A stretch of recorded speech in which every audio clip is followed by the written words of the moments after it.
Helicopter বিধ্বস্ত হয়ে ইরানের প্রেসিডেন্ট রাইসির মৃত্যুর পর আগামী ২৮ জুন দেশটিতে নির্বাচন ঘোষণা করেন সর্বোচ্চ ধর্মীয় নেতা আয়াতুল্লাহ খামেনি। এরপর থেকে অনেকের নামই শোনা যায় প্রার্থী হিসেবে।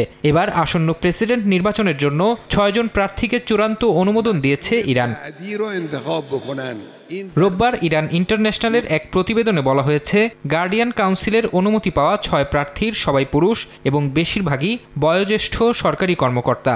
তালিকায় থাকারা হলেন ইরানের পার্লামেন্ট স্পিকার মোহাম্মদ বাগের গালিবাফ, পরমাণু কর্মসূচি বিষয়ক সাবেক মধ্যস্থতাকারী সাইদ জালিলি, সাবেক স্বরাষ্ট্রমন্ত্রী মোস্তফা পৌর মোহাম্মদী, তেহরানের মেয়র আলী রেজা জাকানি, বর্তমান ভাইস প্রেসিডেন্ট আমির হোসেন গাজিজাদে হাশেমি ও পার্লামেন্ট সদস্য মাসুদ পেজেশকিয়ান।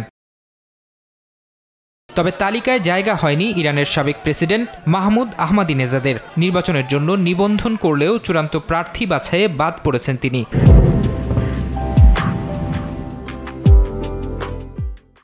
বাদ পড়েছেন সংসদের সাবেক স্পিকার আলী লারজানি এবং সাবেক ভাইস প্রেসিডেন্ট ইসহাক জাহাঙ্গীরিও। স্পষ্টবাদী আহমেদিনেজাদ ও লারিজানির মতো ব্যক্তিদের অযোগ্য ঘোষণা জনসাধারণের মধ্যে মিশ্র প্রতিক্রিয়ার সৃষ্টি করেছে। বিশ্লেষকরা বলছেন, আহমাদিনেজাদের মতো প্রার্থী বাদ পড়ায় নির্বাচনে ভোটারের উপস্থিতি কমে যেতে পারে।